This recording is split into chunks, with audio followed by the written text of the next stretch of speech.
Bonjour, comment allez-vous?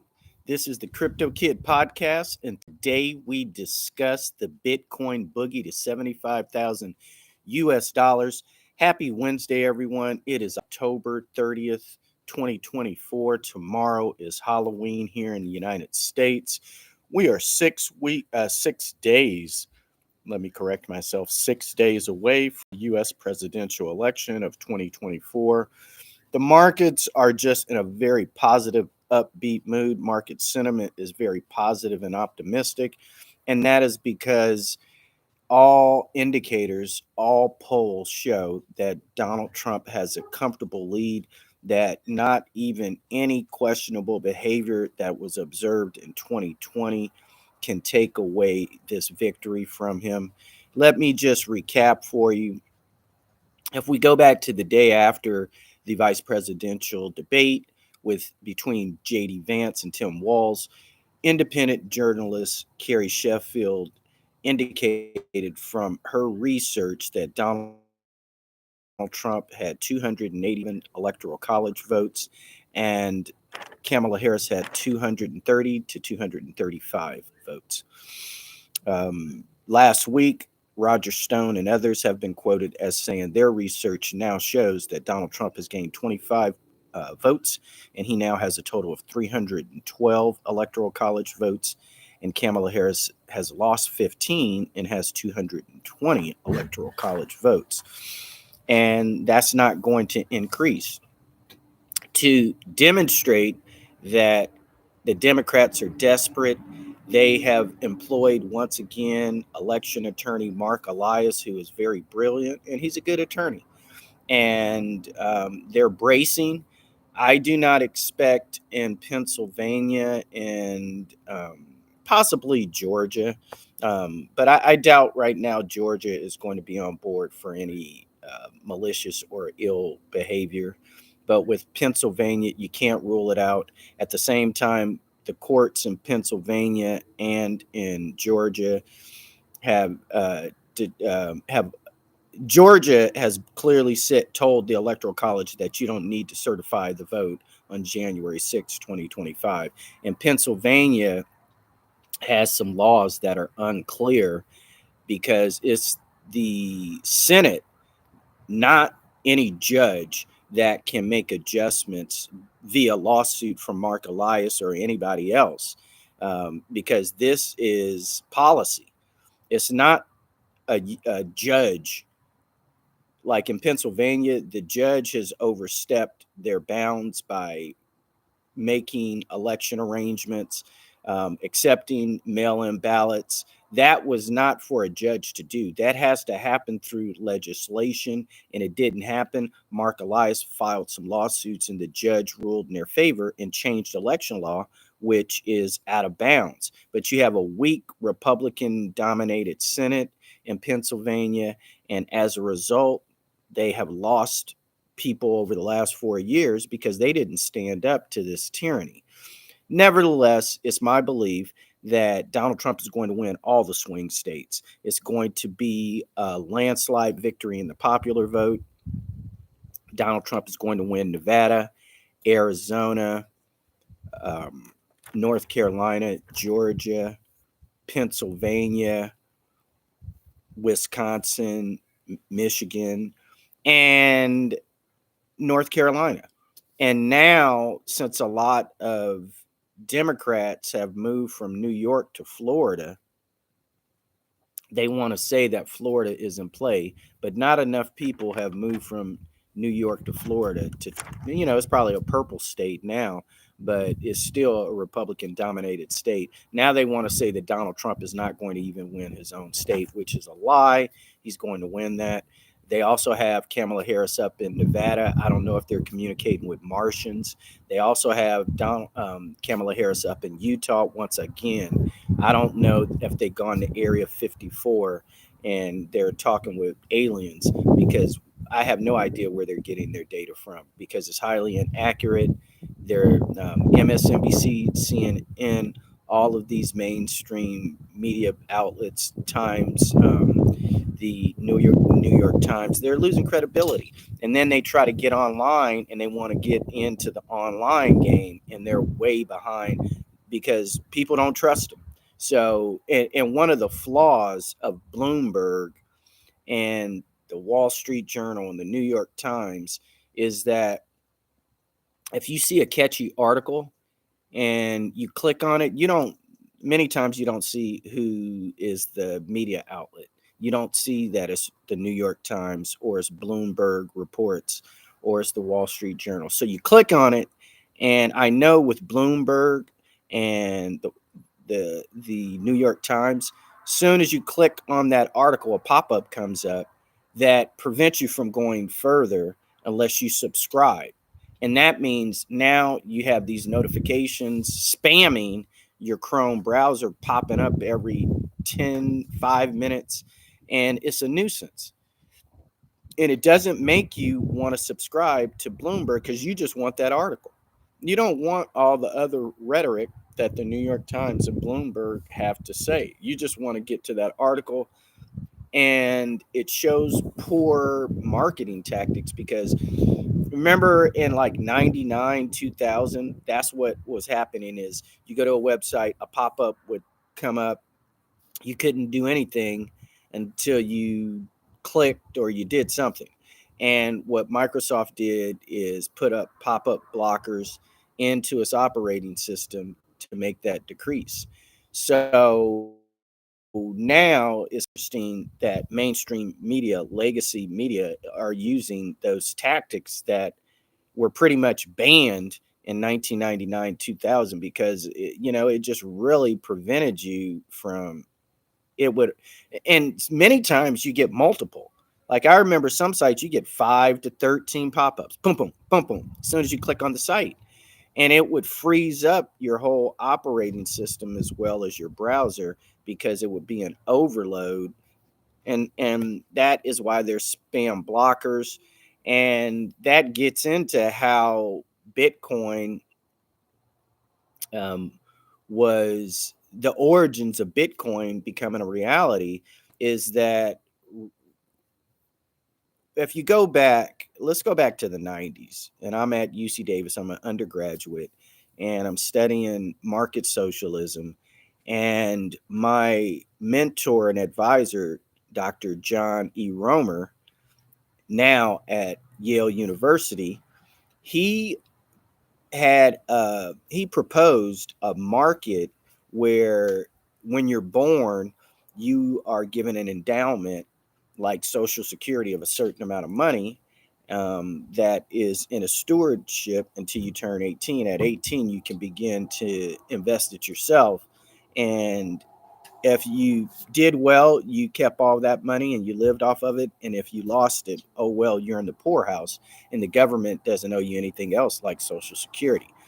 And and he called that market socialism.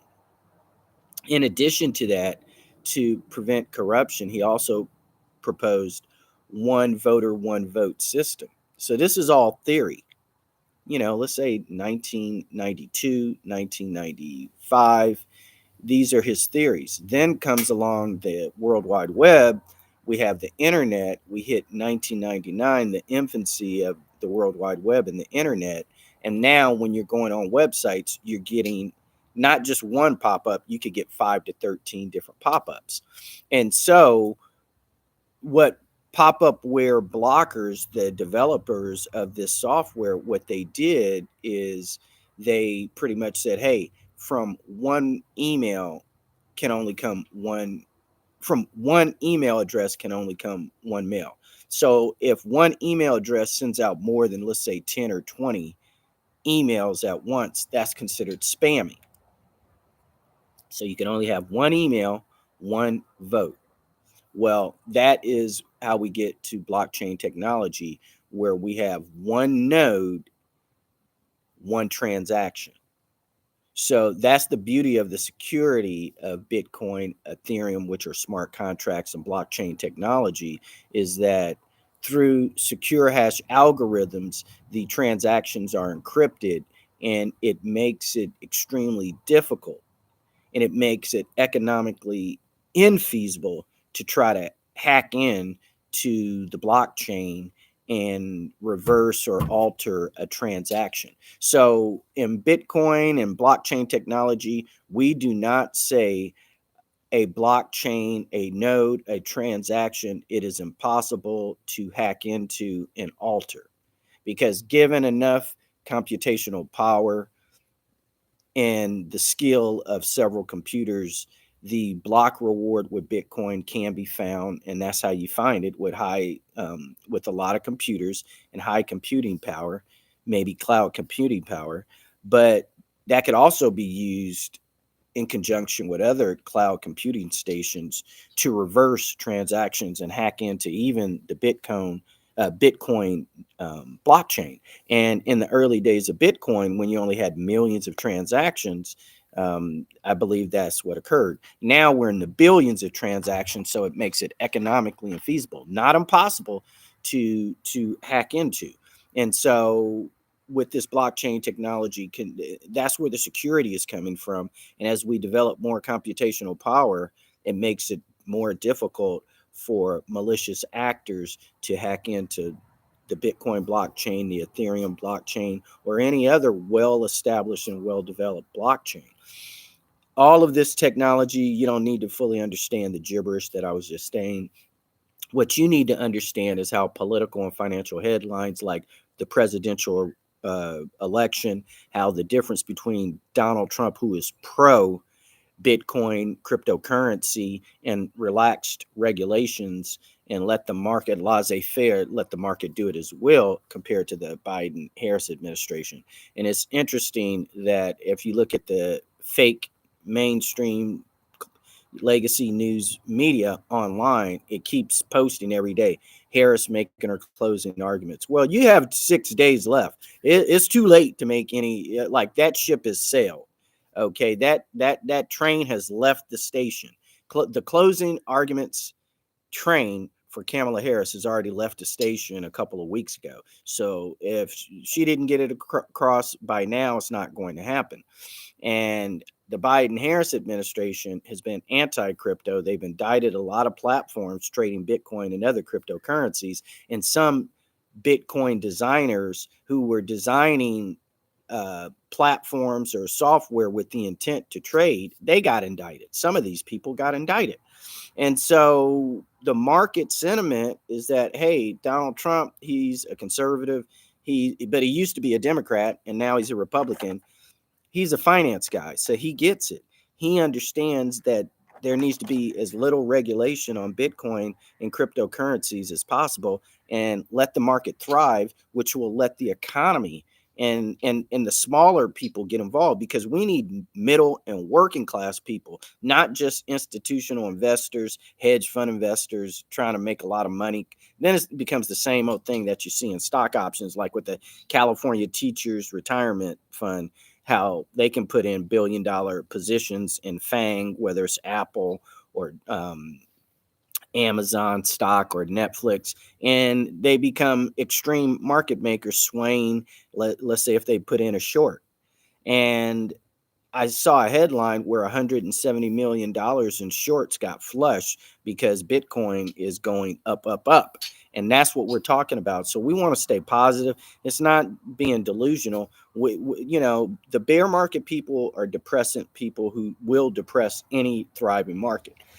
And they're very effective at it. Right now, the Bitcoin bull train is steaming full steam ahead upward with a 45-degree angle incline. It is just moving, and that's a good thing for all financial markets. It's a good thing for the U.S. economy. It's a good thing for the global economy, because there's more money circulating around. People stop talking about war as much. When people start talking about war when they're desperate.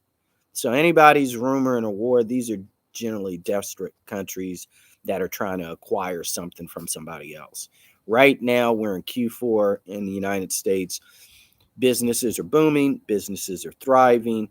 Market sentiment is that Q4 is going to be very profitable for all parties involved. It'll also lead to Donald Trump being the 47th president of the United States. and that will affect gold, silver, stocks, and NASDAQ and New York Stock Exchange options, commodities. It's just going, and Bitcoin has already gone above 73,000 US dollars.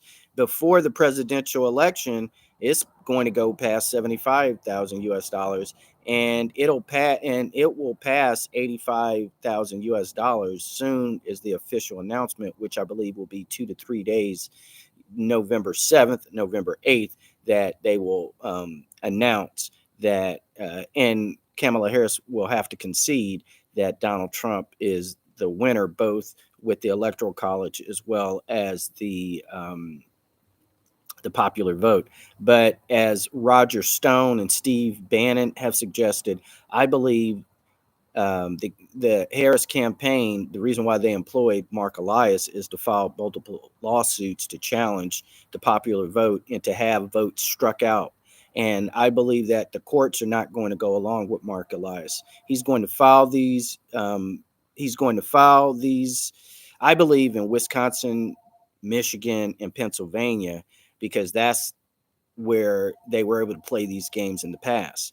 And I believe that Donald Trump is just so far ahead that no matter what they try to do, when they see the final vote count in Michigan, Wisconsin, and Pennsylvania, that's when Mark Elias and the Harris campaign understand that no amount of lawsuits is going to help you gain the popular vote in those states.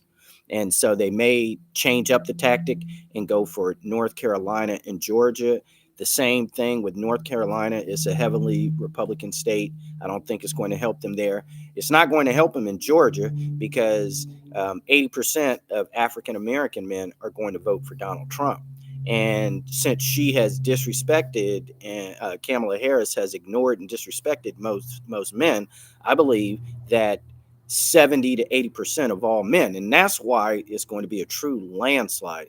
You talk about an October surprise. No, we're talking about a November surprise. The fact that the Democratic National Convention had the audience 80% African American women and ignored men altogether, I think that's going to come back and haunt Kamala Harris on election day, and Mark Elias is not going to be able to save her. Now, I believe they'll also try to trick everybody and follow suit either in Arizona or Nevada. But Katie Hobbs is not in a position to try to help out Mark Elias, and so they're going to try to nullify, throw out a couple 100,000 votes. And this Virginia judge has already ruled that there were 1,600 non-citizens who registered to vote, and those can be flushed from the voter registration. But that judge didn't say, you know what, you've proven that there's 300,000 illegal aliens that have come to Virginia since Biden took office, and they've registered to vote. Let's flush those out. I don't see that happening. In addition to that, the Democrats think by having lax borders that they're allowing all these people to come in who are going to register as Democrat, and they don't realize that these people are going to register as Republicans. That's what Kamala Harris and the Democratic Party don't even understand, is they let all of these Hispanic immigrants come in from the Mexican border and thinking that they're going to register as Democrats, and they don't understand Hispanic culture in Mexico, and especially not South America, that these cultures are extremely conservative, and they're going to end up registering Republican and voting for Donald Trump, and then the Democrats are going to feel betrayed. I just think it's a gross miscalculation on their part, and the ballots are going to tell that. And even if in the event that it is discovered, and I'm sure it's going to happen in 6 to 7 states, that they were able to push through actual citizenships for hundreds of thousands of people who have come here illegally, and they've shipped them to different states. Those people are going to register as Republicans and vote for Donald Trump. And then Mark Elias is going to file all these multiple lawsuits and everything to get their votes thrown out, because he's going to be saying these are illegal citizens and everything like that. And then the judge is going to say, wait a minute. They flew them in from South America in planes and did some expedite, which is illegal. So, okay, we acknowledge that what the administration, from as it's been reported, has flown people from different countries into the United States, which is illegal, and then did an expedited citizenship. So now they're actually legal citizens, even though the the current administration, the Biden-Harris administration, flew them in, which actually violates our immigration laws. Well, but that's what occurred. Well, you guys didn't protest, over the last 4 years.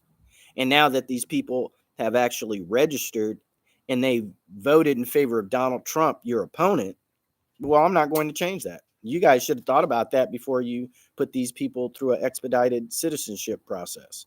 Now it's backfired on you, and you have to drink your own Kool-Aid. That's what I think is going to happen. So Mark Elias, who's a very I don't care for Mark Elias, but the guy is he's smart, man. He's good. So but he's not going to be able to save the Harris administration. So with that, this is the Crypto Kid. Be optimistic. I see Bitcoin passing 75,000 US dollars prior to next week, November 5th, 2024 presidential election. Once the official announcement has been made that Donald Trump is the winner, I believe 2 to 3 days later, which would be November 7th, November 8th, 2024, that Bitcoin is going to go above 85,000 US dollars. I want this recorded that I predict that the Harris administration, Mark Elias, Kamala Harris, on a personal level, they're going to file multiple lawsuits trying to challenge the count of the vote, and that Kamala Harris is going to refuse to certify the election on January 6, 2025. But she's going to have to drink her own Kool-Aid, just like they were pushing Mike Pence to certify the election. Kamala Harris is going to be pushed to certify the election. And then she'll just have to return to San Francisco. And hey, I might see her one day at the French Laundry. So with that, this is the Crypto Kid signing out. Remember, the future is definitely crisp. The future is crypto. I almost said Christmas. The future is Christmas. Yep, Christmas is coming out. Are we having